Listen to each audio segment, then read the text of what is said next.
DS കോപത്തിൻ്റെ ദിനം.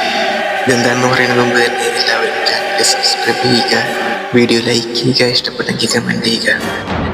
ദൈവമായ കർത്താവിൻ്റെ സന്നിധിയിൽ നിശ്ചിതരായിരിക്കുവിൻ, എന്തെന്നാൽ കർത്താവിൻ്റെ ദിനം ആസന്നമായിരിക്കുന്നു. കർത്താവ് ഒരു ബലി ഒരുക്കിയിരിക്കുന്നു. തൻ്റെ അതിഥികളെ അവിടുന്ന് ശുദ്ധീകരിച്ചിരിക്കുന്നു. കർത്താവ് അരുളി ചെയ്യുന്നു, ഞാൻ ജെറുസലേമിനെ വിളക്കുമായി വന്ന് പരിശോധിക്കും. കർത്താവ് നന്മയോ തിന്മയോ ചെയ്യുകയില്ല എന്ന് ആത്മഹത്യം ചെയ്ത് വീഞ്ഞിന്റെ മട്ടിൽ കിടന്ന് ചീർക്കുന്നവരെ ഞാൻ ശിക്ഷിക്കും. അവരുടെ വസ്തുവകകൾ കവർച്ച ചെയ്യപ്പെടും, അവരുടെ ഭവനങ്ങൾ ശൂന്യമാകും. അവർ വീട് പണിയുമെങ്കിലും ഇതിൽ വസിക്കുകയില്ല. കർത്താവിന്റെ മഹാദിനം അടുത്തിരിക്കുന്നു. കർത്താവിന്റെ ദിനത്തിന്റെ മുഴക്കം ഭയങ്കരമാണ്.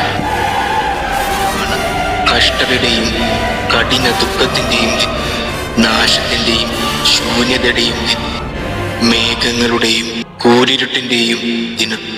ഞാൻ മനുഷ്യരുടെ മേൽ കഷ്ടത വരുത്തും, അപ്പോൾ അവർ അന്ധരെ പോലെ നടക്കും. ബൈബിളിലെ പഴയ നിയമത്തിലെ സെഫാനിയ പ്രവാചകന്റെ പുസ്തകത്തിലെ വാക്കുകളാണിത്. ഈ ദിയസ് ഇറൈ എന്ന വാക്ക് എവിടെ നിന്ന് കിട്ടി എന്ന് അന്വേഷിച്ചു പോയപ്പോൾ കണ്ടതാണിത്. ഇതിൻ്റെ അർത്ഥം എന്താണ്, എങ്ങനെയാണ് ഈ വാക്ക് വന്നത് എന്നൊക്കെ അടുത്ത വീഡിയോയിൽ പറയുന്നതായിരിക്കും. എല്ലാവരും ചാനൽ ഫോളോ ചെയ്യുക, ഇഷ്ടപ്പെട്ടെങ്കിൽ ലൈക്ക് ചെയ്യുക.